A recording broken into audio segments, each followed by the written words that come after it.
So, I want to start by asking you a question. If you found out tomorrow with like absolute undeniable certainty that your entire life was a simulation, would it actually change the way you live today? Oh, that is the ultimate ontological shock right there. Right. I mean, I want you listening right now to seriously map that out in your head. You wake up, you pour your morning coffee, you feel the heat of that mug against your hand, you look out the window. Yeah, a totally normal morning. Exactly. But if you suddenly knew, beyond a shadow of a doubt, that the mug, the coffee, the sky outside, like all of it was just lines of code rendering in some unfathomably complex system, what is your next move? It's a terrifying thought. Do you still go to work? Do you still pay your electric bill? Does it, change how you view a hurricane tearing through a coastline or a video game or even the people you love? I mean, you're basically asking if the illusion of reality is functionally the same as reality itself, right? Provided the biological feedback feels authentic to the user. Yes, exactly. And historically, well, that's been a fun debate for philosophy students at 2 in the morning. But the paradigm has completely shifted now. It really has. And that shift is exactly the mission for our deep dive today. We are exploring this fascinating compilation of research, trends, and sociological data organized by John Grant. Right. The founder and CEO of Inno8XR. Yes, through a publication called The Parallel Observer. Yeah. And what Grant has documented is this rapidly evolving, honestly kind of messy relationship between our everyday reality and the simulation hypothesis. Yeah, it's not just a fringe theory anymore. No, not at all. We are looking at how this idea has broken out of the sci-fi containment zone, so to speak, and is actively rewriting how people operate in the physical world. And we are currently at a definitive tipping point in our understanding here. Society is actively, tangibly responding to the idea that our existence might just be scripted. Like actually changing their behavior. Exactly. People are altering their coping mechanisms, reshaping their entire worldview based on the very real possibility that the universe is a construct. What's fascinating here is how this hypothesis is actively bleeding into multiple facets of society, from philosophy to infrastructure, and from entertainment to art. Okay, let's unpack this. Because to really grasp the mechanics of what's happening out there, we have to start with the foundational friction, which is the definition of what is real. Right. Because there is a massive wave of societal turmoil bubbling up right now. People are looking around and asking, what does it actually mean to exist? Like, if my life is simulated, am I a real person or am I just an advanced NPC? A non-player character. Yeah, and the word turmoil is crucial there because Yeah. you are dealing with the absolute destabilization of human meaning. How so? Well, throughout human history, our entire psychological framework has relied on the concept of a base reality.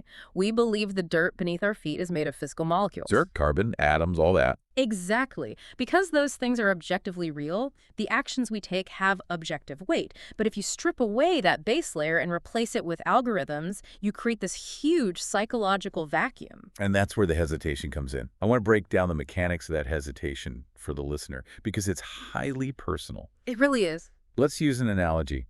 Imagine you discover that the deepest, most profound memory of your childhood, let's say, the intense love you felt for your childhood dog, was entirely implanted.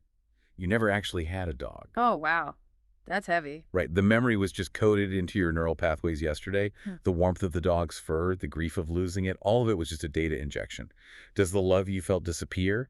Does the grief vanish just because the stimulus was artificial? No, the biological response doesn't vanish at all, and that is precisely where the friction lies. The data compiled in the Parallel Observer points to this immense struggle to reconcile the artificial environment with our authentic, subjective experience. Because your tears in that scenario are real salt and water. Right. Your elevated heart rate is real. The psychological weight comes from realizing your internal world is authentic, but the external triggers for it are fabricated. How do you map your internal authenticity onto an external fraud? But wait, does it have to be a fraud? I mean, if the neurological outcome is identical, who cares if the source is carbon-based or silicon-based? That's a good point. If I eat an incredibly delicious meal and my brain releases dopamine, does the dopamine suddenly stop working if I find out the steak was rendered by a graphics engine? I still experience the pleasure of the meal. So that is the functionalist approach. But it kind of ignores the human need for legacy, right? And objective impact. Sure, the dopamine works, But meaning, for most humans, isn't just about fleeting pleasure or pain. It's about context. Exactly. It's about context. We want to know that our suffering has a purpose, or that our achievements will echo in a real universe. If the universe can just be unplugged, it breeds a profound sense of futility. Yeah, I see that. It forces us to ask if meaning is generated entirely internally. Right, or if it requires an objective canvas to be painted on. So if the canvas is digital, people start to feel like their brushstrokes just don't matter. I get that. But it's one thing to have this existential crisis while you're sitting comfortably on your couch, you know. It's entirely another thing when the physical world itself starts acting like a glitchy server. Which brings us to the physical manifestations of this shift. We aren't just dealing with internal philosophy anymore. We are dealing with macro-scale environmental and structural anomalies. Yes. The Parallel Observer has been tracking this really alarming correlation between severe weather patterns, the rapid degradation of U.S. infrastructure, and this simulation-based anxiety. It's fascinating. It takes this abstract dorm room philosophy and slams it face first into failing power grids and superstorms. Right. When a severe weather event hits, let's say, an unprecedented freeze in an area that never sees snow, or a catastrophic flood and the grid fails, the immediate reaction is physical panic. People need heat and water. Right. But Grant's compilation argues there is a secondary, highly complex psychological phenomenon occurring alongside that. A growing segment of the population isn't just seeing a broken power grid. They are interpreting the failure of the physical world through the lens of a failing simulation. They see a collapsed bridge, and they think the physics engine just crashed. Functionally, yes. The concern isn't just human engineering or concrete fatigue. It's perceived as a failure of the simulation's structural integrity. The physical world starts to feel fragile in a computational sense. Let me throw a technical analogy at this because I think it explains the mindset perfectly. Think about what happens when your computer gets a RAM memory leak. Oh, yeah, the whole system just bogs down. Exactly. The system is overwhelmed, it runs out of processing power, and to keep the core OS from completely blue screening, it starts dropping low-priority assets. Suddenly, the background graphics don't load. Or the audio stutters. Right, so when people look at a massive rolling blackout across a tri-state area, they aren't seeing climate change. They're seeing the universe running out of RAM. They think the system is dropping assets just to keep base reality rendering. That is an excellent way to frame their perception. The macro environment is behaving with the unpredictability of an overtaxed server. But I have a huge problem with this. I really have to push back hard here because when I was reading this, my blood pressure was rising. Is this RAM analogy actually how reality works?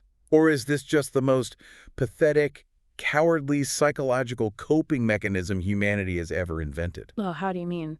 I mean, think about the immense crushing responsibility it takes to look in the mirrors as a species and say, wow, we really messed up. We neglected our physical infrastructure for 50 years to save a buck. We ignored the engineers. We pumped endless carbon into the atmosphere. And now the storms are worse. And our bridges are snapping. Right. This is our fault, and we have to do the incredibly hard work of fixing it. That requires massive accountability. Isn't it infinitely easier and lazier to just say, oh, look, a glitch in the matrix? Ah, I see your point. The simulation is running out of RAM. It's not our fault we didn't maintain the power grid. It's a design flaw by the developers. We are just using the simulation hypothesis as a scapegoat to absolve ourselves. I see the temptation to write it off as pure deflection, but dismissing it as mere laziness ignores the deeper sociological mechanism at play here. Okay, what's the mechanism? Well, it doesn't actually matter if it is a massive collective coping mechanism or a genuine ontological belief. The behavioral outcome is identical. It fundamentally blurs the line between human error and systemic design flaws. Which is terrifying. It is. Yeah. This raises an important question for you, the listener, to evaluate in your own life. When you witness a catastrophic societal failure, do you instinctually look for a human to blame? Or do you feel a creeping sense that the whole system is just fundamentally broken beyond human repair? Well, if I think the system is broken beyond human repair, I'm certainly not going to volunteer to mix concrete to fix the highway. It breeds total existential apathy. Exactly. Why patch the roof if the entire house is just a glitching hologram? The dilemma is that this psychological framing removes human agency from the equation. If climate disaster and failing infrastructure are symptoms of a crumbling simulation, it radically alters our crisis response. We shift from active problem solvers to passive observers waiting for a server reboot. Precisely. The danger Grant is highlighting isn't just that people believe in the simulation, it's that this belief is paralyzing their ability to function in the physical world. And if the physical world feels like this chaotic, failing system where the macro rules are opaque and terrifying, well, humans don't do well with chaos. It makes complete sense that we would desperately seek out microenvironments where the rules are absolute, transparent, and fair. We retreat to constructed order. When the macro reality loses its integrity, human beings naturally silo themselves into controlled systems. Which brings us to one of the most fascinating cultural shifts documented by Grant, the absolute explosion of esports, directly contrasted with the struggles of traditional physical sports. Yes. And there is a highly specific sociological reason for this that goes way beyond just, video games are fun. The contrast is vital here. Traditional sports rely on the physics of base reality, which we just established is currently feeling very unreliable to a lot of people. Right. Think about the dynamics of a physical football match. It is messy. It's inherently flawed. You have a referee who might have a bad angle and blow a call. You have a patch of wet grass that causes a star player to slip. You have wind resistance. You have luck. Yes. Traditional sports claim to be a pure meritocracy, but they are constantly victimized by the chaotic variables of the physical world. Whereas an esport, a competitive professional video game, is the exact opposite. The physics engine is absolute. The hitboxes around a character's body are mathematically defined down to the pixel. There is no win unless the algorithm dictates wind. And if it does, it affects both players equally based on a visible metric. There are no blown referee calls because the code enforces the rules impartially. Here's where it gets really interesting. We are willingly abandoning the unknown, unpredictable rules of the universe in favor of the known mathematical rules of a software patch. It's a huge shift. Grant's research highlights this specific group of gamers in Phoenix who were observed during the FIFA World Cup events. These people were playing a digital simulation of soccer and actively using that space to debate the simulation hypothesis. It's literal simulation inception. Yes, they're sitting in a constructed reality, debating whether their outside lives are also a constructed reality. And what did you take away from that specific interaction in Phoenix? Like, why have that philosophical debate over a game of digital soccer? Because it's safe. It's the ultimate psychological sanctuary. They look at the chaos outside, then look at the screen and say, I know this FIFA game is a simulation, but at least I know the boundaries of the pitch. The rule book is right there on the lid. I agree with your assessment entirely, but let's take it a step further into human psychology.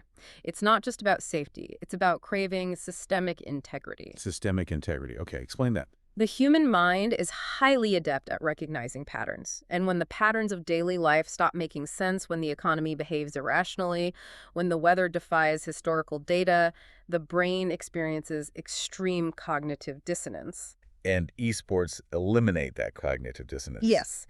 The gamers in Phoenix are projecting their massive, terrifying macro anxieties about existence onto a highly manageable micro environment. So they're basically saying, if I am forced to be a pawn in a game, I at least demand to play a game where I can clearly see the edges of the board. Precisely. They are embracing the concept of a scripted existence, but they demand transparency from the script. It's a brilliant coping mechanism. They can grapple with heavy questions about authenticity and free will while holding a controller that gives them absolute agency. Within that bounded system, yes. It's incredible.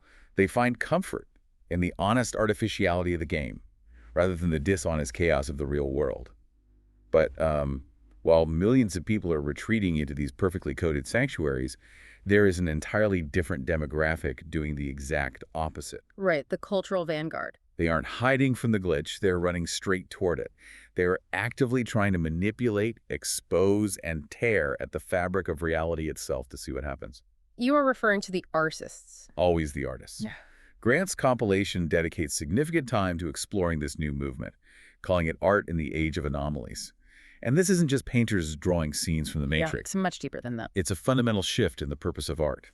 These creators are harnessing themes of illusion, existential inquiry, and sensory manipulation as the core mechanics of their work. They're designing what Grant terms consciousness-raising experiences. To understand the mechanism here, you have to look at how art historically functions during periods of massive societal upheaval. Like the Renaissance. Exactly. The discovery of linear perspective in painting wasn't just a neat visual trick. It fundamentally rewired how human beings conceptualize their place in physical space. It centralized the human viewpoint. And what Grant is documenting now is a renaissance of anomalies. Right. But how does that work mechanically? How does an artist create a consciousness-raising experience based on the simulation hypothesis? Well, based on the sources, it's by creating deliberate friction between your sensory input and your cognitive processing. Let's say you walk into an immersive installation. The acoustics of the room are mathematically engineered so that when you speak, your voice sounds like it's coming from 3 feet behind you. Oh, wow. That would be disorienting. And the lighting strobes at a frequency that makes physical objects appear to render at a low frame rate, like a lagging video game. The artist is artificially inducing a glitch in your perception. They are taking the abstract anxiety of the simulation hypothesis and forcing your physical body to experience it. They are hacking your biological hardware to make you question your software. That is wild. I want the listener to really visualize this. Artists are acting as the hackers of our cultural code. I like that analogy. If the world outside feels like a simulation trying to hide its true nature, these artists are essentially writing malware to force the system to revere its seams. They're saying, you think reality is solid? Step into this room and let me show you how easily your brain can be tricked. And the purpose of this hacking isn't just to terrorize the audience. If we connect this to the bigger picture, these artists are taking that dark, apathetic, existential dread we talked about earlier, that feeling that nothing matters, and transforming it into something constructive. How is inducing a sensory glitch constructive? It Yeah. sounds disorienting as hell. Because disorientation forces active engagement. When you walk down the street, your brain is on autopilot, right? Yeah, you just accept reality as a given. But when an artist forces you to confront the artificiality of your own senses, they are demanding that you actively participate in the construction of your reality. They are issuing a direct call for a fundamental reexamination of what we consider to be real. It shifts the power dynamic. Ah, I see. It's the difference between feeling like you are trapped in a cage and suddenly realizing you are the one holding the paintbrush. You can paint the bars of the cage any color you want. That's a great way to put it. It turns the dread of a simulated universe into a massive playground for creativity. Exactly. If the world is a construct, then it is inherently malleable. It can be reconstructed. That is a profoundly empowering message in an era defined by severe uncertainty. It reclaims human agency. The artists are proving, in real time, that meaning doesn't require a solid, objective base reality. Right. Meaning is generated through our conscious engagement with the anomalies. So meaning is the act of observing the glitch and choosing to find it beautiful instead of terrifying. Okay, let's take a step back and look at the massive board we've laid out here. We have covered a lot of ground. We really have. We've examined the internal turmoil of questioning our foundational reality. We've looked at how crumbling infrastructure is being interpreted as a breakdown of the simulation's RAM. The sociological retreat into esports for transparent rules. Yes, and we've seen how artists are acting as perception hackers. But this all leads to the final and honestly the most logistically terrifying question of this entire deep dive. The application of this philosophy to the structure of human civilization. Governance. Yes, the future code. Grant's compilation looks forward, predicting how these deeply ingrained philosophical inquiries are going to crash head-on into daily life, civic duty, and the literal act of governing a nation. And from a purely logistical standpoint, this is a nightmare. It breaks my brain. Yeah. How in the world do you govern a population that is increasingly convinced they are living inside a script? You are identifying the absolute friction point between existential philosophy and the social contract. Think about it, listener. Think about why you obey the law. We pay our taxes, we stop at red lights, we don't steal from our neighbors, because we all silently agree to a shared social contract. We agree that this physical reality matters. Exactly, and that our actions have tangible consequences for other real people. But how does a government mandate laws when a massive chunk of its citizens view reality as a localized rendering? It becomes incredibly difficult. If I truly deeply believe that the IRS is just a highly aggressive subroutine, and my neighbor is just an NPC generating background dialogue, why on earth would I pay my taxes or care if my neighbor's house burns down? So what does this all mean for the fundamental survival of society? It means we are facing the ultimate test of civic empathy. As Graham predicts, as these anomalies escalate, there will be an urgent, unavoidable need for a massive public dialogue on the ethical implications of this mindset. Because a government simply cannot function if its populace succumbs to existential solipsism. And solipsism being the idea that the self is the only thing that can be known to exist, right? Yeah? Right. Everyone else is just an illusion. Correct. If people believe the infrastructure is just a failing simulation, they will perpetually vote against public works funding.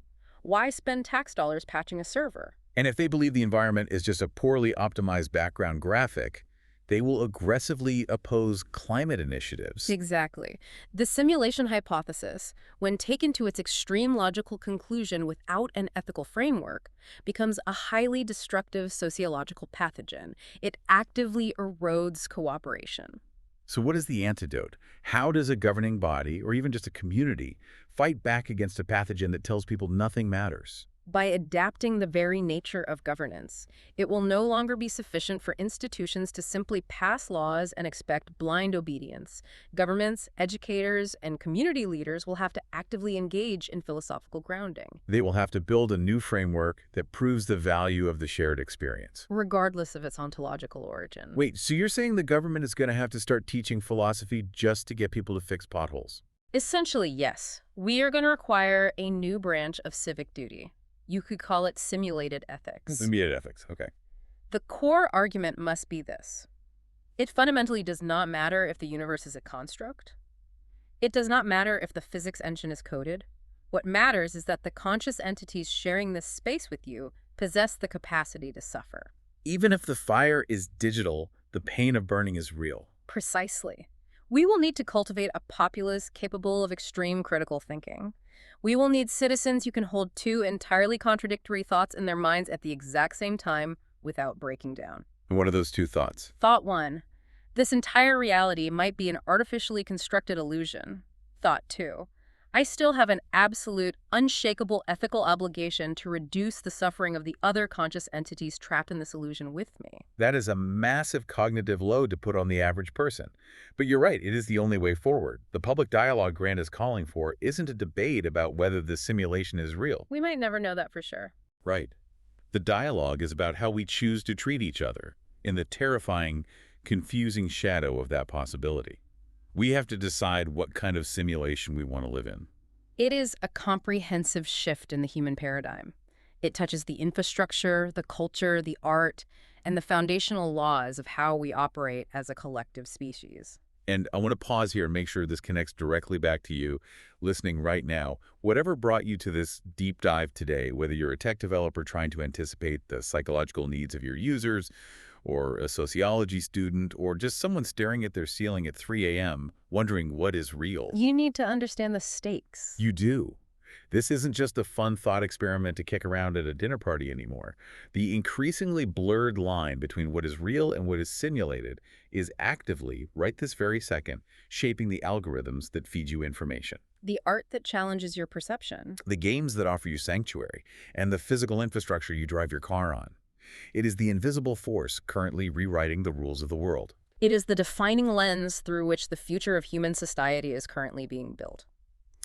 And as we wrap up our analysis of Grant's compilation, I want to leave the listener with one final, deeply extrapolated concept to mull over. Oh, I love these. Hit us with it. We have spent this entire deep dive operating under the assumption that society is currently undergoing an organic awakening. We see the infrastructure glitches, we create the perception hacking art, we retreat to the transparent rules of esports. We feel like we are peeling back the curtain. Exactly. But consider the mechanics of a truly advanced simulation. If we truly are existing inside an unfathomably complex coded construct, is our sudden collective realization of this fact actually an organic human rebellion against the system? Wait. Or is it infinitely more likely that this profound awakening, this exact philosophical shift we are experiencing right now, was just a pre-programmed software update scheduled into our code since the very beginning? Oh, man. Are we waking up, or did the developer just push a patch to make us think we were waking up? You literally cannot outthink the code if the code is what programmed your capacity to think. That is incredibly unsettling and absolutely brilliant. It perfectly encapsulates the friction we've been talking about today. That thought is going to be running loose in my head for the rest of the day. It forces you to question the origin of your own skepticism. It really, really does. Yeah. Well, thank you for joining us on this massive reality-bending journey through the Parallel Observer. We've covered everything from the RAM limits of our physical weather to the ethical obligations of a digital society. Keep questioning the parameters, keep looking for the glitches, and above all, stay curious.